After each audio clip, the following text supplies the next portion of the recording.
Welcome back, Raider Nation. It is time for another edition of Silver and Black Today, an Odyssey original podcast. Scott Gulbransen, Moton with you. Thanks for being with us. Do us a favor. Make sure you subscribe. We're here to talk about Raider football. And geez, what happened yesterday?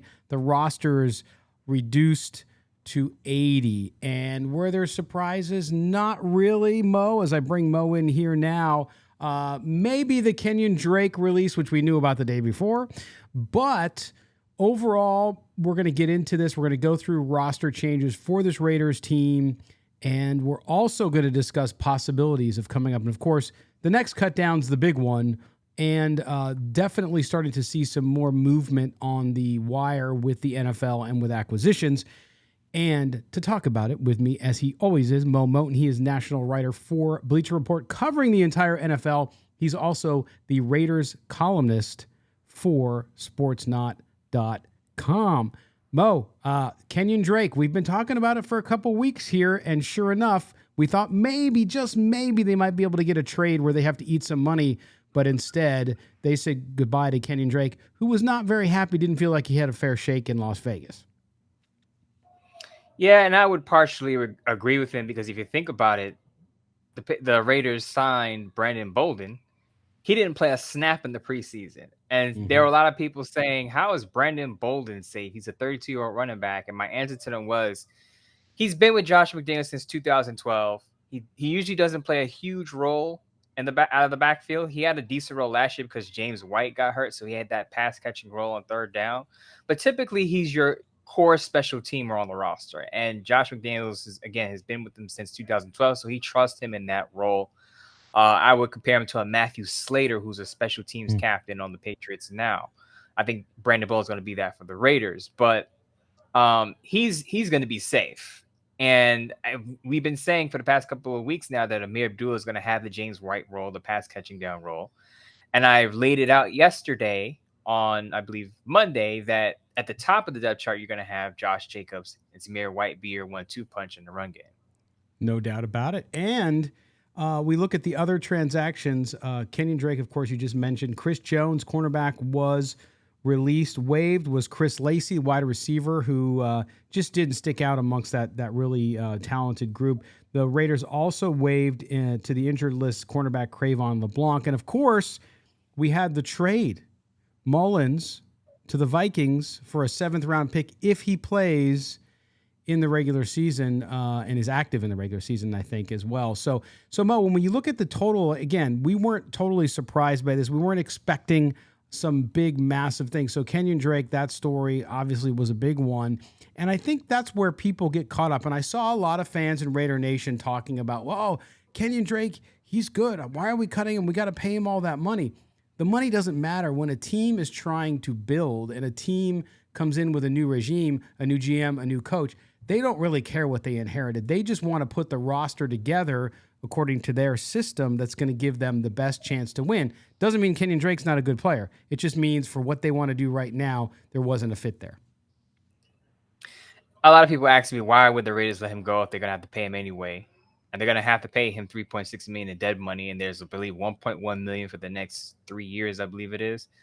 So, yes, they're going to have to pay him. And people say, well, if you're going to have to pay him anyway, just keep him. And I say, if he's on the roster and they have no plan for him, why would you take that roster space away from someone who you're going to use? That's why you let a player like that go for $3.6 million, even though you got to pay him, because you don't want to take that space away from someone else elsewhere in a roster where that space can be used. So this is why they parted ways from him. Of course, even he had a tweet. I believe Josina Anderson talked to him, and he even knew. He said, well, with my contract, no one was going to trade for me.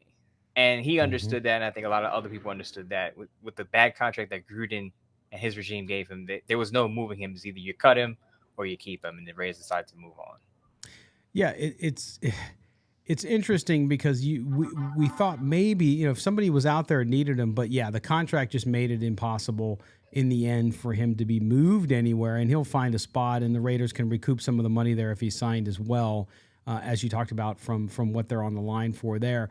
Looking at the Nate Mullins trade, let's go back to that, Mo. That one, not a surprise. I mean, it's a surprise that he was traded. We've thought all along that Jarrett Stidham, because of his familiarity with the coach, with the system, and he's played well, let's face it, that he had kind of locked up that number 2 spot. It certainly appeared that way with as much as he was playing. Now they move Mullins. And so now you get the sense with Josh McDaniels clearly that he's going with the 2 quarterbacks. And whether or not, I don't think Grabers is the guy they're going to put on the practice squad. Maybe they do. Maybe they sign somebody else for the practice squad as a quarterback, or they don't because of that running back room and because of that wide receiver room. But what does that say when you have a guy like Mullins who is a little more experienced, definitely had more game experience than Stidham, but Stidham has just really come in and I think did a good job and probably been very good for Derek Carr as an ear. Yeah, let's just get one thing straight. Garbers is not going to make the roster. the Raiders are not going to carry 3 quarterbacks. Yeah. But Mullins, I think what happened, and I pointed this out in a recent Sports Not article, Mullins actually played well against the Vikings. So the Vikings apparently like what they saw. And I think even though Kellen Mond moved the ball, I think he still has issues processing in the pocket. He's still a young quarterback. So I believe Kevin O'Connell, who's the head coach of the Vikings, wanted a more proven backup just in case something happens to Kirk Cousins. So that explains their interest in Mullins. As you mentioned, he has game experience. He's played a ton of games with the 49ers, played with the Browns last year, I believe. So he has the starting experience there. As far as Jarrett Stidham is concerned, if you count the preseason, he's made some strides because he didn't really play well when he had his time with the Patriots. Of course, he didn't take a snap last season, started the year on the PUP list, but never got on the field to play because Mac Jones took all the snaps. But he's apparently developed under Josh McDaniels, and I think him being in that system for a few years now, you're starting to see the development with him. And just in case, we hope it doesn't happen, but just in case Derek Carr missed some snaps, Jarrett Stidham can come in and run that offense efficiently. No doubt. And you just have to, again, in the NFL, you have to be thinking about, even though Derek Carr just signed that deal, Mo, you have to be thinking about the next quarterback. And is it Jarrett Stidham? I don't know. But certainly, in a league where people don't allow players to develop like they used to, Josh McDaniels knows him. He's worked with him. He trusts him clearly. And so if for example, people forget with the Derek Carr deal, they can walk away from it after this year. The Raiders. I'm not saying they're going to. I think Derek Carr is going to have a great year. I'm just saying if something were to go south, they could easily cut ties next year and have a quarterback there who knows the system, who knows the coach, and be ready to go. So it makes a lot of sense with that as well. And for the future of maybe he's your guy, maybe he's a bridge quarterback in the future, maybe he's your guy for the future. Who knows? But clearly that's the guy that they're going to stick with. And you're right. I don't think they're going for 3. Okay, so the one thing now, we've seen all these cuts around the league. We've seen some trade rumors pop up between the Patriots and Raiders. The Patriots have shot down that trade rumor, we think. But if you know Bill Belichick, a lot of times he'll say, no, nothing's going on, and there is something going on. Let's look at that situation, Mo. When you look at the waiver wire so far with these cuts, and, of course, the veteran free agent still out there, the Raiders, are they finally going to address the offensive tackle position? Or, based on what we heard from practice yesterday in Las Vegas and today on how that offensive line has been playing with Illuminor on the right side and Parham on the right and the left guard, it seems like they're going with a different mix here. But I still think, I know you think, they got to have a veteran there.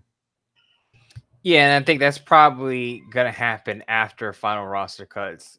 Maybe McDaniels and Ziegler have their eye on a specific player, or maybe a couple players or a few players that they think might be available late August, early September, and that's probably what they're holding out for. In the meantime, I think they're starting to feel comfortable with Jermaine Illuminar being their starting right tackle. And on Twitter at Moton, my pinned tweet says it. I said this a week and a half ago. Jermaine Illuminar is the best option for the Raiders at right tackle. And finally, as I said, it's starting to seem like they're going in that direction, because at practice on Tuesday, Jermaine Illuminar lined up at right tackle in 11-on-11, 7-on-7. So seemed to be trending in that direction for him.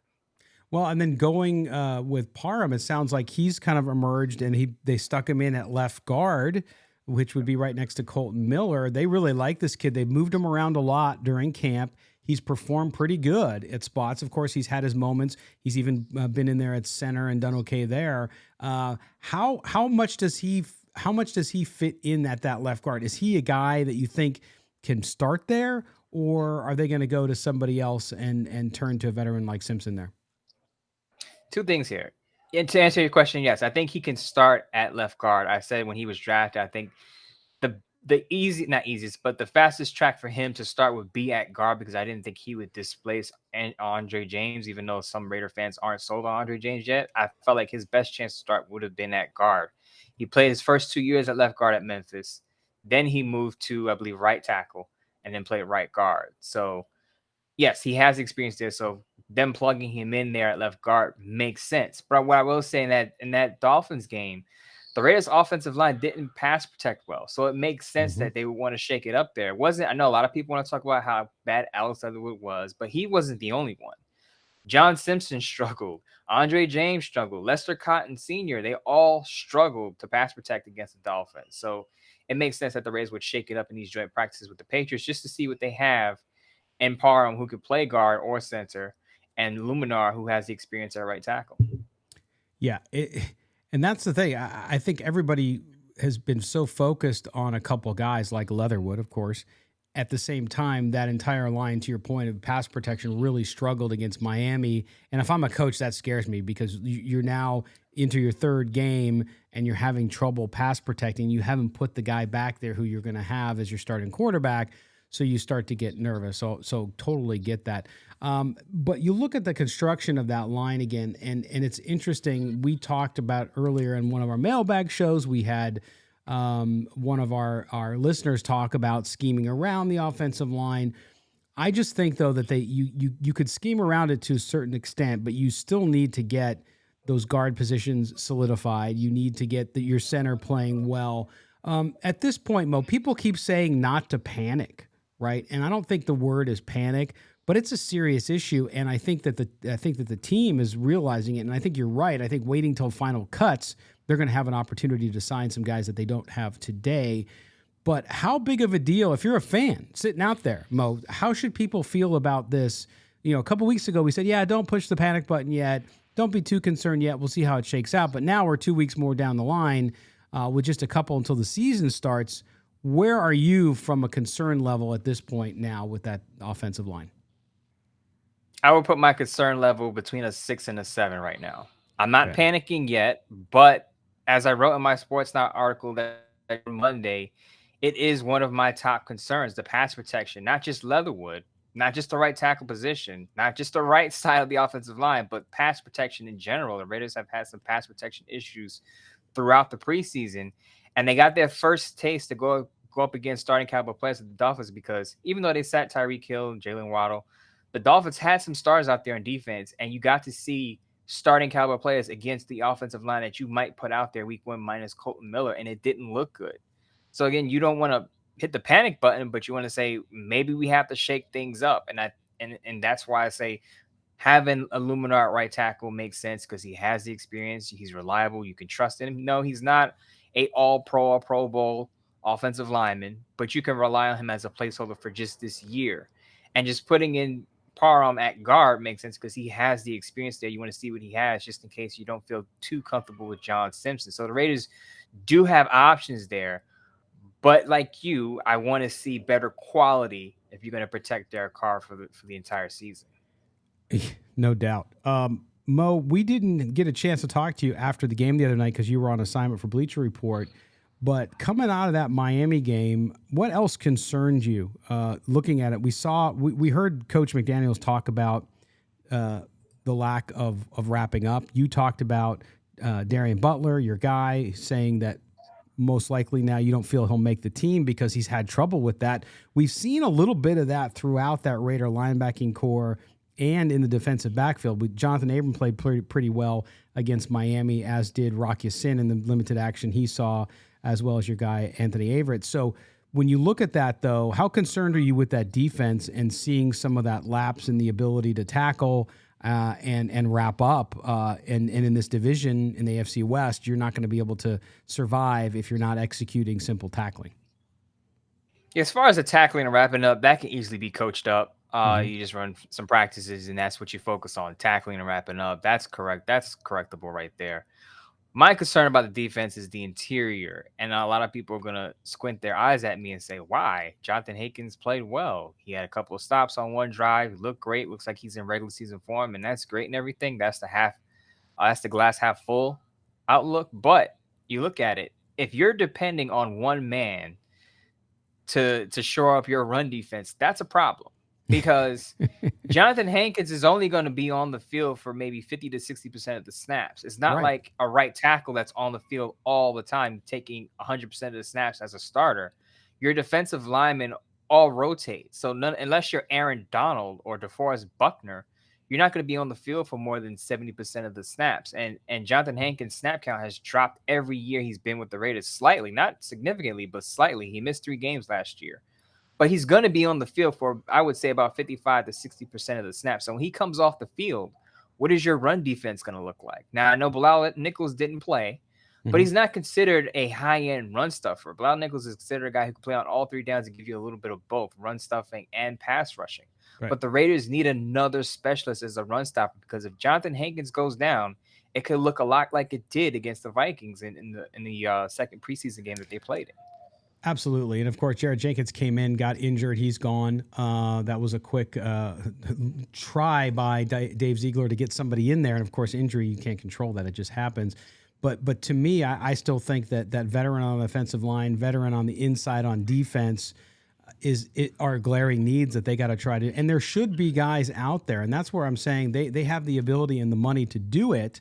And I think there'll be some pretty good talent out there, and they need to address it. But I think people keep focusing on the edge, and I understand why. It's sexy, it's great. You got great players out there. Everybody loves Max Crosby, who a bunch of people are. I mean, the odds-on favorite to get Player of the Year, Max Crosby. All this kind of stuff.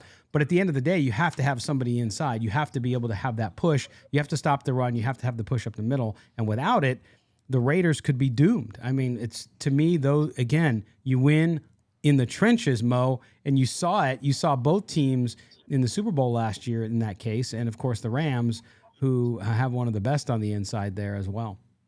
Quick point I want to make before you have our guest on. I wrote about this. I think the edge is one of the underrated strengths of the Raiders defense. Deshaun Bauer has played well. Someone asked me about Deshaun Bauer in a live chat one day, and I said, "Oh, he's a practice squad guy." And then I took a closer look at him throughout all 3 games. And I can make the argument that he's had the best preseason of any Raiders defensive player. He's legit, and I think he's going to make the roster.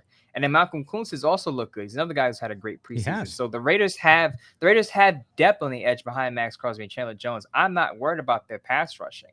Again, it's the interior because they're going to need someone other than Jonathan Hankins to stop the run. And there's a guy out there. I know Raiders fans are not going to want to hear this. Some are not going to want to hear this, but Ndamukong Suh is available. I know the Raiders may not want to pay what he's asking for right now. I wouldn't want to pay $9 million for him either at his age. But if he doesn't like what he sees on the free agent market and he drops his price down to $6 to $7 million, I'm jumping on that. Yeah, or he can get what he wants because there's needs. And so then you got to decide if your need is great enough that you got to pay it, because at the end of the day, if you got to pay it, you got to pay it, right? I mean, if it's that bad. Now, I would say offensive lineman's a bigger need, but not, I mean, I agree, Mo. We've been talking about this for months, the interior of the defense. Have we not? I mean, we've talked about that, that inside. And so it's still been a glaring issue. Now, a lot of fans want to beat up Dave Ziegler and Josh McDaniels. Well, we knew about this. Why didn't we go out and do it? Well, it's a good question. At the same time, they felt as though they could coach those guys up. They put some trust and stock into Alex Leatherwood and into Brandon Parker and some of these guys, and it didn't pan out so far. So I think that's where it's going to be really interesting to see if they can get those guys to the level where they can at least be rotational players. Probably not, but we'll see. And then go out and find somebody because they're going to have to get it. Mo, real quick before we go on, when you think about the Alex Leatherwood situation, you've been saying for weeks, if not months as well, that he'd be better suited to play guard. With what happened now with him being pulled out, how terribly he's looked at tackle, it doesn't seem like they're willing to do that. It doesn't seem like they're willing to do that yet, but that may be the way to salvage his leftover time in Las Vegas, because he's obviously not progressing well at right tackle. And people were kind of pushing back on me when I suggested it. But if you look at it, he's played more games at right guard than he has at right tackle. And I felt like he had a couple or a few games after the Henry Ruggs tragedy where he actually looked decent as a guard. I'm not saying he looked like a Pro Bowl guard, but he had some decent performances, some decent stretches there where it looked like he was making progress at the position. And I said this, I know a lot of people want to beat up on Alex Leatherwood, but he's actually, if you look at him and you look at his games, he's actually a decent run blocker. And I think him moving inside, now he'll have to still straighten up his pass pro on the inside because you're going to go up against pass rushing defensive tackles. But he's a decent run blocker who can be on the inside and open up the run game for you if he moves on the interior. Yeah, and I know a lot of fans, cut him, get rid of him. And I understand that. You're still paying him, though. So if you can try to get him in at guard, get him, again, as just a rotational guy until you run the contract out, or if that's the end play, who knows, then fine, do it. But this kind of, hey, just get rid of him now doesn't make a lot of sense. All right, we are going to step aside for our first break. When we come back, we're going to be joined by Danny Heifetz, who's from theringer.com and also Spotify. We're going to talk about, are the Raiders all in? They have a new all index. Get the wordplay, index. We're going to talk to Danny about that, and he ranked the Raiders. And not only are the Raiders in the top 10 of being all in, but 3 AFC West teams are there as well. So we're going to talk to Danny Heifetz when we come back. We'll get his view on the Raiders' commitment to winning here on Silver and Black today, an Odyssey original podcast. Don't go anywhere, anybody. Welcome back. Silver and Black today, an Odyssey original podcast. Thanks for being back with us. Do us a favor. Again, don't forget to subscribe to the podcast. Also, drop us a 5-star review. I know you want to leave Mo a 4 and me a 5, but just make it a 5. We're good. No, actually, it's probably the other way around. But anyway, we appreciate that. Also, if you're watching us on YouTube, make sure you subscribe. Hit the notifications bell so you don't miss a new show. And we will make sure that we get to it. By the way, we'll have another mailbag show tomorrow.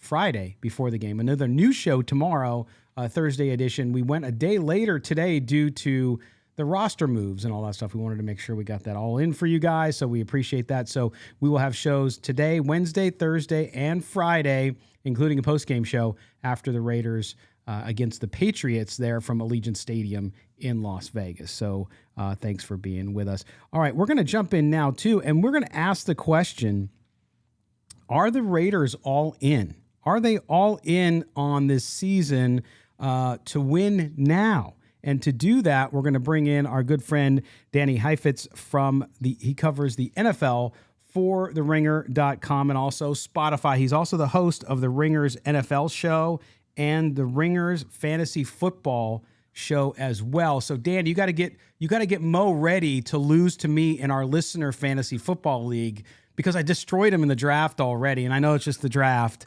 but we got a lot on the line. Well, in my experience, the more confident you are out of your draft, the worse your team is. And the people who win usually hate their draft. So thank you, Danny. Thank you. Danny, man, I don't know. Come on. One of our top guests already. That was a great opener. I love that. You like that one, huh, Mo? Yeah, okay. So thanks, Danny. Now you gave him fodder. But anyway, we appreciate you being with us. And we want to talk to you about this. I was fascinated to read your story. You guys went through and you created this index. And so I want you to first, from the high level, tell everybody what the index is, how you put it together, and then we'll get into where the Raiders rank on that, and as well as some of the other AFC West teams, because you have 3 of them there in the top 8. So tell us about the Ringer All Index. Yes, so thank you, Scott. So shameless plug, you can go to theringer.com and read it, so you can scroll along if you want, if that helps. So the All Index is how all in every team is for this season. We've heard it 1,000 times that the Rams went all in and won the Super Bowl last year, right? They traded away all their draft picks, 7 straight first rounders they traded away. They signed all these good players. They pushed all their debt into the future, basically put all their chips in the middle of the table to try and win last year. And they did. They successfully won the Super Bowl. So we kind of started thinking at the Ringer, okay, if the Rams are putting all their chips in the middle of the table, how much are these other teams, the other 31 squads, all gambling that they can win? How much are they borrowing from the future to win today? So we wanted to kind of create this all index, ranking everyone from 1 to 32, really asking how much of the future are teams borrowing from to win today? The Rams are number 1, the Houston Texans are last, and we wanted to see where everyone is in the middle. That was our idea. The Raiders ranked 8th, but as you said, the AFC West was very clearly the most all in. The team, it definitely, the price of admission, or I guess really how tall you got to be to get on the roller coaster, is certainly the tallest in the AFC West. There is no question about that. Yeah, no, fascinating stuff. But talk too about so putting your chips on. I mean, everybody knows about the Rams, right? They have no draft picks until Mo has grandkids, I think. So it's like forever. But I want to ask you this question: doing this index and knowing sort of how the NFL has progressed over the years, is this something we're going to see more of? Because coaches, GMs, look, if they don't win and win now, a lot of them are shown the door quickly. We see it all over the league. We even see it in college football now. Are you thinking that this is going to be more of the norm, or is it something that certain teams will do because they're in a close and small window? Or what do you think about that? What's your opinion? So I think that the answer is yes, but it's not going to be ubiquitous. It's easy to forget. The Rams almost lost the Super Bowl, and the Rams would look pretty incredible if the Rams did all this and lost to the Cincinnati Bengals of all teams, and then they might look really dumb. So that's important to remember. And the sustainable excellence that you see in teams like the Patriots, the Ravens, the Steelers, that's not going anywhere. But you are going to see more teams doing this. And to be clear, what the All Index measures, teams really have two kinds of resources, right, to get players: draft picks and money. So half the All Index is how teams are spending their money, and half measures draft picks. So, for example, when the Raiders trade away a first-round pick and a second-round pick to acquire Devontae Adams, in our All Index, that's shooting the Raiders up because they're trading away a first and a second-round pick, getting a 29-year-old receiver back. That's obviously a move focused on the present, to be paying a great player now a premium price instead of getting a high upside player at a discount. So that's what the All Index means. In terms of league-wide, unfortunately, the way the NFL rules work for the Raiders fans is it's easier for teams to do financially all in, which it's a lot of accounting rules I won't bore you with, but the nuts and bolts of it is if you have a lot of money liquid to spend up front, you're actually kind of rewarded with that and able to push your debt into the future. It's like inflation, but in the NFL salary cap. No one cares about the accounting. What actually matters is that Mark Davis doesn't have as much money as other owners do, but the Broncos just got bought by the Walmart family. And so the Broncos now have $70 billion basically as a bankroll, which I think is probably 15 times more money than like the Chargers, the Raiders, and the Chiefs families combined. So it's not like one of the reasons the Rams were able to do this is because Stan Kroenke, who owns the Rams, has so much freaking money because he's married also to a Walmart, one of the other Walmart heirs. So I think that's the immediate challenge you guys have is that the Rams model is used by Denver. That would be scary to me. Danny, as a fellow writer over at Bleacher Report, I'm just curious, how long did it take you to put this together? Because there's a lot of calculating, there's some math involved here. There's just a lot going on. There's a lot of facts, and I know I can appreciate a comprehensive column like this being done. And the second part of this question is, if you were the GM of the Raiders, is this the same approach you would have taken, the more aggressive approach? Let's say it's not Devontae Adams and signing him or acquiring him and then extending him, but if you were the GM hired by the Raiders, would you have gone with the all-in aggressive approach, or would you have said, okay, the division is going to be very competitive. Let us rebuild? Because fans of the Raiders and the Raiders fans were thinking, are the Raiders going to re-up and get players and win now, or are they just going to kind of rebuild and take a step back with the division being very competitive? So that's a great question. I'll take the first one first. So first I have to shout out my fellow. I co-authored this story with Riley McAtee, who's a Ringer editor. We really kind of came up with this idea along with Megan Schuster, who's also an editor at the Ringer. We kind of worked on it for 6 months. Riley did all the fancy math. Is Riley? Riley's working on we had a lot of input on the financials because it's a little more complicated to figure out what numbers matter and don't. But Riley's like the whiz. But it took us quite a few months to really put this together. So I promise there's a lot of work went into it, and we're not just shooting from the hip here. To your question about would you build a team this way, I actually am kind of going to answer your question backward, but I think it's the right answer, which your question is basically saying, if I were the GM, would I be going all in to compete in the AFC West? I want to flip your question on its head. If you're interviewing with Mark Davis to get this job, and one candidate is saying, we can compete with the Chiefs and the Chargers and the Broncos, here's my plan. And the other candidate saying, we can't compete with them. We don't have the foundation. These picks from Gruden, that guy you paid all that money and all these picks you made, kind of a waste. We should start over. Who are you going to hire? The guy's going to all in to win now. Definitely. Yes.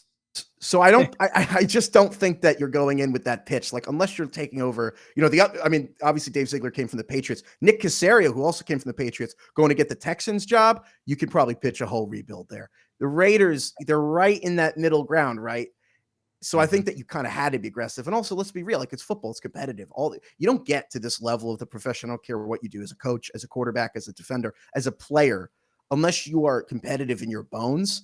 Who wants to look at the Chiefs? Who wants to look at the Chargers and just be like, no, we can't do that? The Broncos are awful last year. Who cares that they have Russell Wilson? The Raiders beat the Chargers to knock them out of the playoffs. You're going to just roll over. And the Chiefs, obviously the Chiefs have rocked you guys for quite some time, but they traded away Tyreek Hill. They got rid of Hill. You're adding Adams. It's like, no, you have to try. And so to be honest with you, I don't think it's going to work, but you can't look at what is ultimately this kind of arms race and not participate. Although I do kind of wonder if they're bringing a gun to a bazooka fight. Well, talk about that though, Daddy, because you had in that top 8 too, the Chargers and the Broncos, and you just mentioned the Broncos becoming the Walmart family crown jewel again. And when you look at that situation, you look at those teams, you look at the division, you look what the Chiefs lost and what they're doing. What is it? Because we get a lot of Raider fans who, of course, always think that the Raiders aren't the last team in the division. But we also hear from a lot of folks, a lot of our colleagues like you, who think, well, geez, they're just not there yet. What is it about this Raiders team in the mix of those other 3 that gives you pause, that makes you think that they are the 4th best team or somewhere around there? So I think that John Gruden botched this offensive line is number one. I think that you're in it. Like, obviously the easy thing to talk about here is quarterbacks, but you're in a division where the Chargers, obviously, lost to the Raiders in that game. It was very, very close. It was an incredible game, honestly. But the Chargers fixed all those holes, right? The Chargers fixed their defensive line. They added Khalil Mack to go with Joey Bosa. And so I'm kind of wondering, what does that game look like now entering this season? The Broncos, they added Randy Gregory. The Broncos' overall defense, their secondary is pretty incredible. And so I'm kind of concerned about the Raiders' offensive line holding up. And then also, I thought it was really interesting that the Raiders gave Derek Carr this new contract. And on paper, or maybe the headline you read was 3 years, like $120 million. That is not the deal that the Raiders gave the Derek Carr at all. Derek, I can't believe he put his name on this contract. Derek Carr got like a $4 million raise, but like the Raiders can cut Derek Carr next year and take like a $5 million hit. It's kind of like the Raiders basically wrote a note to their landlord, letting them know that we might move out next month if we want to. Like, that is contractually, that's what the Raiders did. And so what that tells me is it's kind of like Josh McDaniels wants to take Derek Carr for a test drive, because this is not the kind of contract, like whatever Josh McDaniels said in the interview, you don't give Derek Carr this contract if you believe. And so I'm a big believer in, you don't really want to listen to what coaches and GMs say. You want to listen to what they do.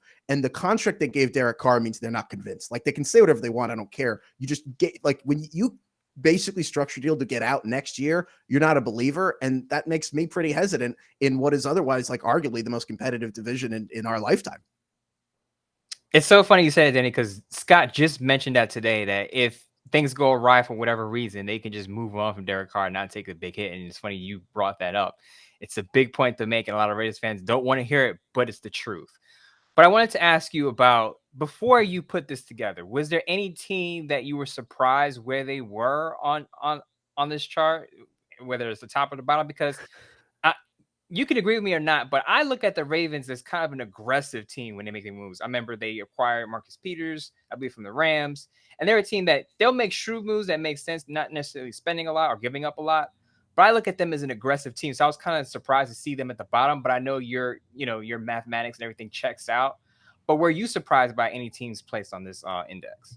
I was certainly surprised by a lot. With the Ravens specifically, I think that the fact that they've saved money, really to kind of the Lamar Jackson contract not being signed yet, right, definitely like factors in the ranking. They'll shoot up. But also, I think that it's an excellent question, because what shocked me was certain teams being not where you think, right? So again, when we're saying all in, we're like, how are teams doing everything they can to try to win now? Like, are they borrowing from future? What's interesting is you have Group 1 is basically good teams that are trying to win, right? The Rams, the Broncos, the Browns, for better or worse. Like those teams obviously are very good now and are using a lot of the future resources to get better. Then you have the opposite, teams like the Houston Texans, who are terrible, the Bears, who are terrible, and they're acting like they're terrible, right? They're not trying to win now. They're trying to win later. They're getting future draft picks, all that stuff, not spending that much money. That also makes sense.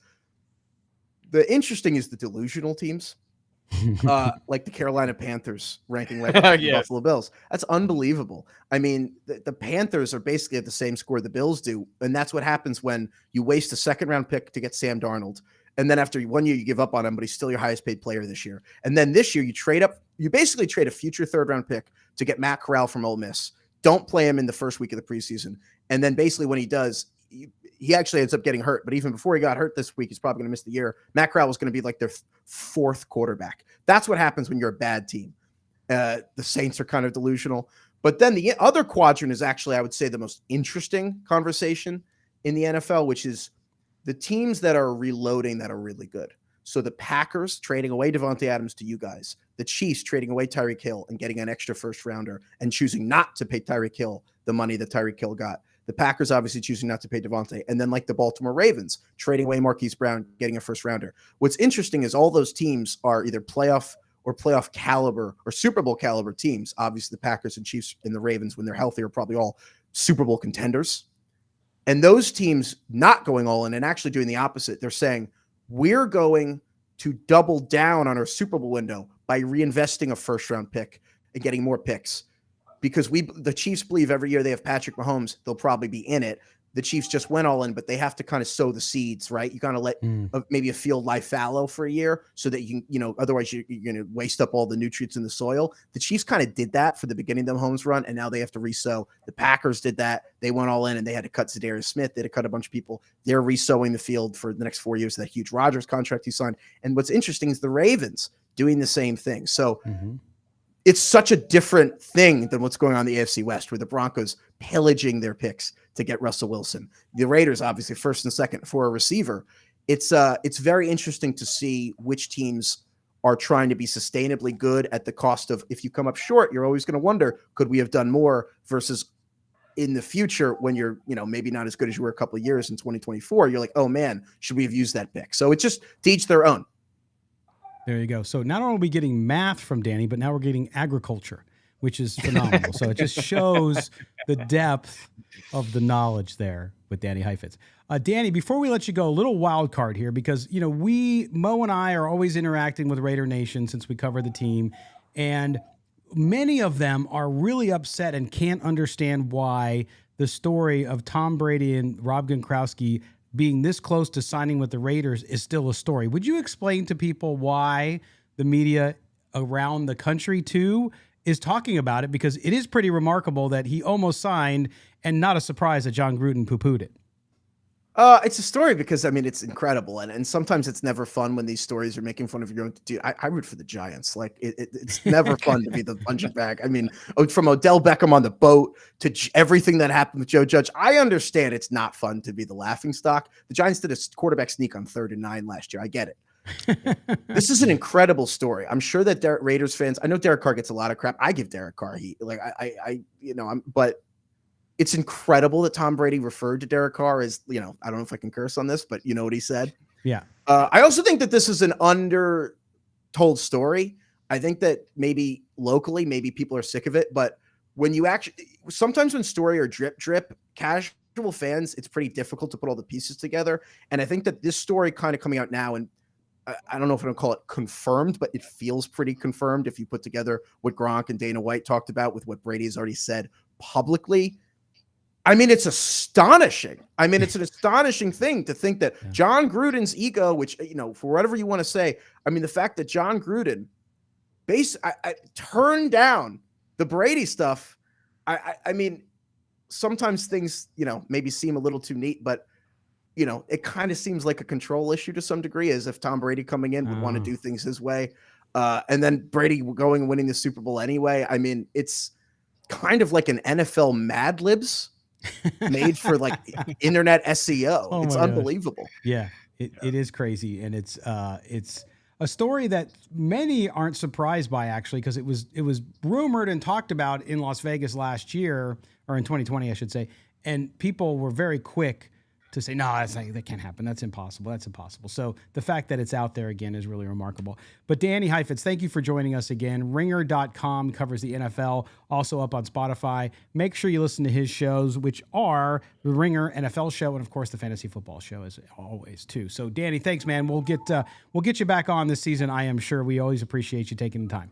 Thank you for having me. I appreciate it. And Mo, I'm rooting for you in the fantasy league. Appreciate you, Danny. He's been talking crap to me since the draft, and I'm just like, Scott, Yahoo grades mean absolutely nothing. Nothing. By the way, he had the first pick in the draft, so he should be ahead of the curve. I didn't want the first pick. I hate the first pick. But by the way, our producer, David Stepanian, who you know, Danny, is also in the league. He'll probably end up winning, and Mo and I will be sitting there crying our tears away. So anyway, but you guys hit me up whatever for any advice or any players, and I'll make sure to give all the good advice to Mo, and I'll just feed like the fake advice to you, Scott. Thank you. We will. We're doing a fantasy segment every week, so we'll have you on for that one too. I'm sure it'll be Definitely.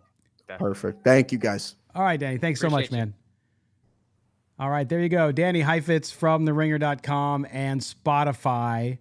Fantasy football ridiculousness aside, Mo, interesting with the all-in index. I mean, I think that you've seen that. We know the stories of the Rams. You talked about what the Ravens have done being very aggressive and what the Raiders. And I know some fans won't like what Danny said about the Raiders, right? They won't necessarily like the fact that he said that they might be in a bazooka fight with a gun instead of a bazooka. But interesting there. And certainly his point about the coaches interviewing and Josh McDaniels coming in and interview, you're not going to come in and say, well, yeah, we can't compete. You're going to come in and say we can compete. And the Raiders sort of need to do that. It's going to be fun to watch how it all pans out. And I thought that was a great answer he provided about the interview because, and he said it too. He said and I do the same.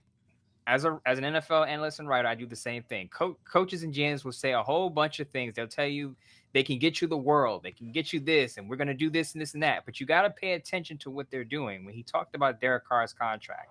Now, I don't expect the Raiders to move on from Derek Carr because, like you, I think he's going to have a pretty good 2022 season. But as I said, and as we brought up multiple times, if something goes on, so if they don't like what they see out there, they can move on. I'm going to reiterate, I don't think that's going to happen, but the contract is set up to that they have their options after this year based on what happens in 2022. And he brought that up, and I'm not going to speak for him, but as he mentioned briefly, he said, looks like they're bringing a gun to a bazooka fight. Now, a lot of people may agree, and it sounds like if it is that scenario, maybe they regret going all in, even though Josh McDaniels and Dave Ziegler had to come in the door and say, look, we're going all in to try to compete with the Chiefs and the Broncos and the Chargers, because you kind of have to say it to sell yourself and to sell your vision. But if the Raiders, let's say the Raiders finish 7-10 this year. Yeah. Then you're probably looking at, okay, do we keep the quarterback? Do we make some major changes? Do we take a step back and reload? So that's a conversation to be had down the line. But as of now, as of this year, I think it was the right decision, as he said, to go all in because you kind of have to. You kind of have to. And you guys all heard it here. Mo said Derek Carr's done. No, I'm just kidding. Some people will hear that. They tuned out as soon as you started talking about it. But nonetheless, yeah. And I think that's the key is if you had not gone all in, then what you're doing is to me, it's 5 years because the way the Chiefs are, the way the Chargers are, the way the Broncos have improved, you fall farther back. And if you fall farther back in that division, what are you going to do? Then you start looking at 2 and 3 win seasons. If you really go down lean and go very young, and suddenly you're in a new location, you're in a new stadium, you're in a new city, you got a fan base that's hungry after 30 years. Not a good mix, so I fully understand what they did. Okay, we are going to take our final break here on Silver and Black today. When we come back, we're going to do a little bit of this and that. We're going to touch on a bunch of different subjects. We might talk about Tom Brady again, just to annoy those people who don't like talking about Tom Brady, my good friend Kevin Wynn out there, and others. But we will just do a little round robin and get loose and talk a little bit about that. Also, reminder, a new show again tomorrow, and then on Friday morning, we'll have our mailbag show, which has become very popular, and we continue to get international email on the show with questions from Mo and I. So we'll answer those. And then on Friday night, we have a post-game show as the Raiders line up for their final preseason game at home against the Patriots. You're listening to Silver and Black Today, an Odyssey original podcast. We'll be back right after this. Welcome back. Silver and Black Today, an Odyssey original podcast. Thanks for being with us, Raider Nation. We appreciate you. We are here every week, usually Tuesday, Thursday, post-game, and then we drop a mailbag episode as well. This week we went to Wednesday just because of roster cuts on Tuesday. When we get into the regular season, it'll normalize and we'll have that schedule again, but we certainly appreciate you. And we are just completely blown away by the response we've had since moving over to Odyssey. And thank you all for doing that. The reviews you're leaving up on iTunes and anywhere you get your podcast and subscribe to it, just phenomenal. We appreciate you doing that and certainly are excited about having you guys back here every episode. Don't forget, subscribe. Thank you so much. Also, hey, I got to do a shameless plug. Rock Mysteries, a podcast I host, talk about music. It's good stuff. Check it out. Make sure you do. Make sure you also check out Mo up on Bleacher Report and Sportsnaut if you like to read about the Raiders and read stuff that's fair, impartial. It's not silver and black colored glasses. He doesn't call us we. He doesn't call us us. He doesn't do any of that stuff. He'll give you the truth. And like Jack Nicholson, if you can't handle the truth, you can't handle the truth. I don't know what to tell you. But nonetheless, that's where we're at. So follow him on Twitter. Also, go. Also, Fantasy Football Jam is going to be coming out every week from here on out. I dropped an article on Monday. Players you should target at the end of your draft. And on Tuesday, I dropped another column on Bleacher Report, players that are undervalued but should be picked in the early rounds of the draft. So you can check those out over on Bleacher Report. There you go. See? But anyway, the Patriots are in Las Vegas all week for joint practices with the Raiders. And we heard Bill Belichick talk about, this is a great place. This is the Taj Mahal. Anyway, that he was talking about the Raiders facilities and glowing about them and the such. But then all of a sudden, Isaiah Wynn is an offensive lineman, and the Raiders need an offensive lineman. Rumor pops out as soon as they land in Vegas. Mo, I don't think it's any accident. The rumor pops out, Isaiah Wynn might be available. The Raiders need an offensive line. They're there. They get to see him all week. Then the Patriots shoot it down, which is going to happen anyway. That always happens. But Mo, Isaiah Wynn, talk about him as a player. Is he a guy that could slot in at right tackle for this Raider team? And would he, if they did make a move for him, not saying they're gonna, but if he did, would that solve the problem in your mind at right tackle? The answer is yes. Now let's move on to the next question. No, I'm kidding. No, but there are people who push back on me, and I understand everything is going to get pushed back on Twitter because Isaiah Wynn played mostly left tackle for the Patriots, but they were planning to move him to the right side because they felt like he struggled a little bit on the left side, and they preferred Trent Brown on the left tackle. So they were going to flip their tackles. Trent Brown had originally played on the right side, and Isaiah Wynn on the left. But he played guard at Georgia and tackle at Georgia. And then, as I said, left tackle for the Patriots. And they were going to play him on the right side this year. So he has a lot of versatility. So he could probably plug him in at guard or right tackle.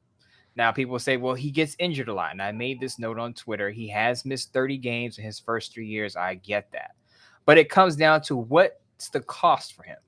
Now, I believe he's owed a little more than $10 million on the final year of his contract. But when I say cost, what are the Patriots willing to take for him? So, like, let's say the Patriots say, okay, give us a third-round pick for Isaiah Wynn. I'm taking that because the Raiders have a lot of cap space, and you can absorb his $10+ million contract just to get an upgrade for your offensive line. Because if you can get Isaiah Wynn for 12 games, that's better than what you have right now. So it comes down to what the Patriots are willing to accept in a deal for him. Not, we should just leave him alone because he's injury prone. Now, so that means you're okay with Brandon Parker, who we don't know when he's coming back. That means you're okay with Mumford, who hasn't practiced since he got hurt last week. You know, I like Illuminar, but he's a placeholder. Right. And if Isaiah Wynn is healthy, that's an upgrade. Yeah. And it's interesting because I want to know that if Dave Ziegler is going to think about this move, is he going to poll fans to make his decision? Because I was told this week, and God bless the guy, we ended on good terms, But I was told that, man, these guys to get fired every 4 or 5 years, they should just ask fans what to do. Now, I thought it was a joke. It was not. But it's amazing that people think the NFL is like Madden. It's like they're sitting in front of their PC, their 360, whatever console you're playing on, and you know what to do. It's just crazy. But no, these guys know what they're doing. And I think in this case, to your point, Mo, you can get a guy, yeah, he's got injury. But again, is it better than what you have? Number one.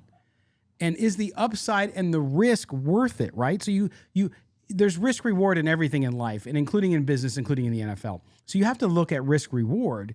To your point, the risk is, yeah, he gets injured. Okay. The other side of that risk is you got two guys who can't do it consistently. So which one would you rather put in front of your court? I'll take the guy who might get injured a little more than you want him to, because at least he's proven that he's going to protect the quarterback, and he's a talented guy. He's versatile. I think that, as you mentioned, he's versatile as well.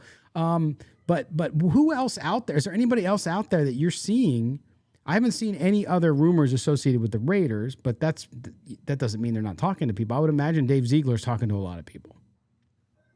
Yeah, who saw the Tyree Gillespie trade coming? I mean, I know that's a low-level trade, but yeah, he's working behind the scenes all the time. He's always working to improve the roster. I believe most GMs are, but some people are quick to shoot down these rumors. And I would say I could see the Raiders sniffing around at Isaiah Wynn, because guess who was the offensive coordinator when the Patriots drafted him in the first round? Josh McDaniels. So apparently Josh McDaniels liked something about him when they drafted him. I believe it was 2018. So I could see during the joint practices, Josh McDaniels kind of nudging Belichick like, hey, how much is that win going to cost me? Like, how's that going? Yeah, exactly. Like how much is that going to cost? And if Belichick says, well, we want a first round pick and a player, then you say, yeah, we're good on that one. Yeah. But if Belichick says, yeah, give me a third round pick, I'm like, okay, that's not bad. I'll take that offer. Right. And it's funny you talk about Belichick, because I'm watching all the media coverage, and I'm watching Belichick talking about how he's using offices there, and I'm like, I'm surprised. I mean, look, you extend the professional courtesy, but knowing what we know about what the Patriots have done in the past, I mean, is there guys rummaging through the file cabinets? Like, he's like Nixon. He's like, I'm looking for the playbook, right? So to me though, it's really, I know they're close, but you're still you're in the same conference. It's not like it's the NFC and the only chance you're going to see somebody is in the Super Bowl, right? Unless you're playing that division that year. But to me, it's very interesting. I mean, yeah, they're close, but now you're competitors. So Bill Belichick's not going to give Josh McDaniels a slide and a good deal on a guy. it is what it is. The Patriots won't even name their offensive coordinator. They're a shrewd organization. I would look to see is their offensive coordinator hiding in the back room somewhere? Do they have someone planted somewhere in the box seats? You got to consider everything with Bill Belichick. But to bring it back to your point, I think, yes, just because they work together for so long doesn't mean he's going to cut Josh McDaniels a deal. But what it does do is they have a communication that other head coaches don't have together. And I think that helps when you're trying to work a trade deal, because you saw the Patriots do a lot of moves with the Texans. Nick Caserio, who Danny Heifetz just mentioned in our previous segment, is a GM at the Texans. So it makes sense that him coming from New England, that the Texans do a lot of business with the Patriots. So I think it helps with the Raiders. If the Raiders want a player from the Patriots roster and they want help from the offensive line, a deal could happen. I'm not saying it will. This is not breaking news. Don't run to Twitter and say, yes, Mo said that the Raiders or acquire Isaiah Wynn. But what I am saying is that if the Patriots were going to trade Isaiah Wynn, I would put the Raiders at the top of that, near the top of that list as teams that could acquire him. Yes. Yeah, exactly. So Mo, we're gonna close the show. We're gonna talk about this one last time, because we talked about it with Danny, the whole Tom Brady thing. I had some folks on Twitter today saying, because to the credit yesterday at the press conference, Vinny Bonsignor, my former colleague over at Raider Nation Radio and at the RJ, he asked the question of Derek Carr. Then suddenly the audio for the broadcast of the Raiders went on the fritz and nobody could hear the answer. So I don't know why the Raiders are cutting that off. It makes no sense. It's a real question. He's going to be asked the question more by national media when they get a chance, trust me. But Vinny asked a question, which he should have, and there was a lot of backlash. Why are you even bringing that up? Well, it's a story. You ask the question once and you move on. It's not hard. It's not rocket science. You just ask the question. But the fascinating piece of this, there's two things that fascinate me about it. The Raiders have moved on. Obviously, it didn't happen. It doesn't matter at this point because they have their quarterback for the moment now with Derek Carr. They've committed to him somewhat, and they're moving forward. But that story and how that could have changed the dynamic in Las Vegas with the Raiders is something to explore, because we were told by a lot of people, including some of these same reporters who cover the team, that it was all crap, that it was nothing, none of it was real. Some of them have changed their story now and said, no, we were hearing things, but that's okay. People aren't always on top of the story, but a lot of fans who love Derek Carr were quick to just talk about how ridiculous it was and all this kind of stuff. So now we found out about it. I think those are the same fans that are mad that people are talking about it. But for you, why is it a story? And what is it a story what does it tell us about the Raiders under John Gruden that we didn't know, or that we already did know? Well, number one, at the top, I just want to separate it between fans and people in the media like us. Yeah. We're looking at it as this is a story because of the people involved. This is John Gruden, this is Derek Carr, Tom Brady, arguably the best quarterback in NFL history. So this is obviously a story. And Rob Gronkowski. And Rob Gronkowski, who's going to be in the Hall of Fame. Right. So these are great players involved, a head coach with a big personality. So this is obviously a story. It took over Twitter when it broke, when Gronkowski and Dana White were talking about it. It literally took over social media. So, of course, it's a story. But fans don't want to hear about it because it doesn't have any bearing on them. So guys like Kevin Wynn, shout out to him who listens to the show, enjoy our interactions on social media. Guys like people like him aren't interested because they're dealing with the now. And that's the dogs barking behind me for no reason. They want to deal with the now. They want to say, okay, we're looking forward. We don't care what deal could have happened but didn't, because it has no effect on the 2022 season. That's how they're looking at it, and I understand that.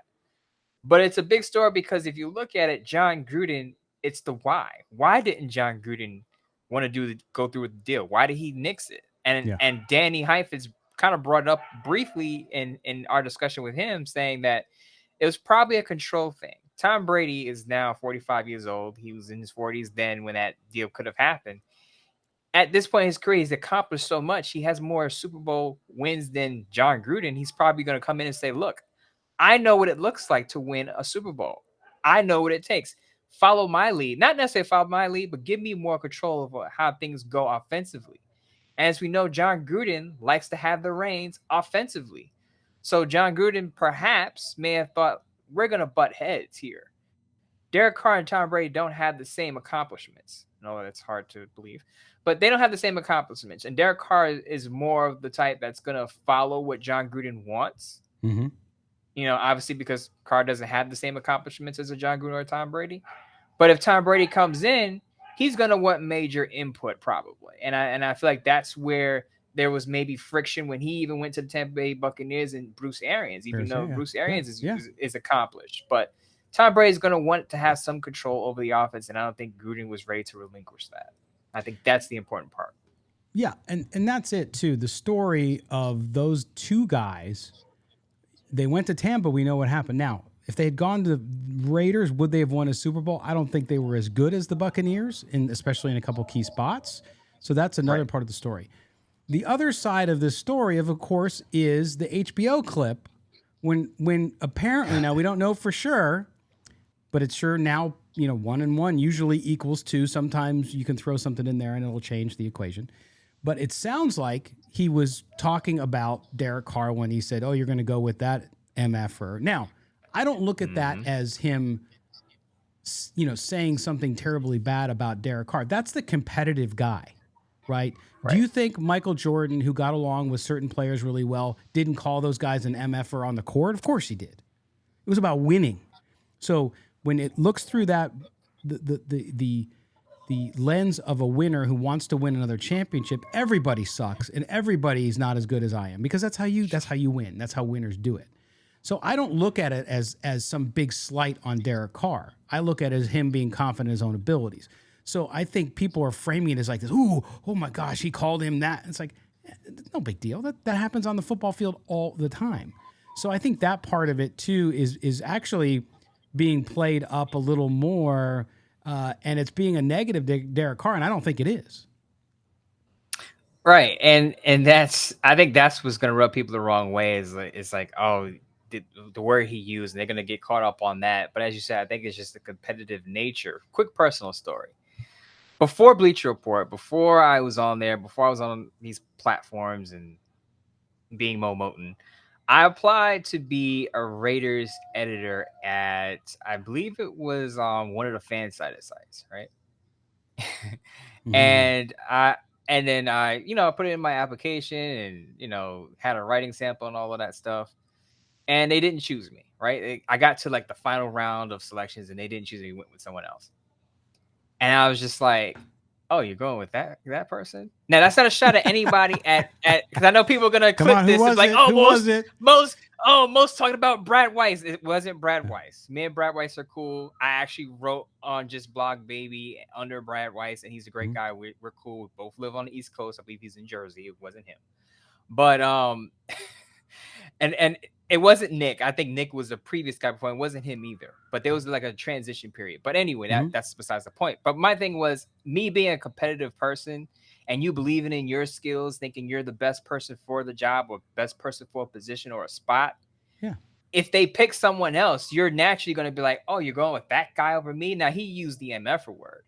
But it's just kind of like, oh, you're going with that dude over me. You're sticking with that guy over me. I'm good. I can do this job too. So it's kind of like that. And I'm just going to relate it to myself and anyone else who's applied for a job position and you got passed over by someone else. There's a little bit inside you. If you're a competitive person who strives, there's a little bit inside you that says, oh, you're picking that person over me. Right. I think that's what Tom Brady felt. Yeah, that's the thing too. I remember dating my wife, and there was this millionaire after her, and he said the same thing about me when she agreed to marry me. So I don't know. So you're the MF for Scott. I kid, but yeah. I mean, listen, we do it all the time, right? Well, I mean, listen, we get along with people that we technically compete with, right? Because we're all in this game: journalism, podcasting, broadcast, whatever you want to call it. Content creation, and we do it, and I wish everybody well, but we also want to win, right? So you want to win, and so it's not a personal thing. Very rarely, in my view, in business, even in competitive sports, do you get into a situation where you have some personal issues, and we all have a couple of those, right? And so that happens, but yeah, I don't think it's any big deal, and I just want Raider fans, our great listeners and viewers out there, to realize that that's a big story because you're talking about, as Danny mentioned earlier, the greatest quarterback ever, and Rob Gronkowski, Hall of Famer, and in Vegas, add the Vegas thing. People forget about it. Add Las Vegas. Team in their first year in Las Vegas goes out and gets those two guys. That would have been massive. It would have been massive. Now, there was nobody in the stadium to watch them, which would have been disastrous at that time. Maybe that would have changed their mind. I don't know. But still, it's an interesting story.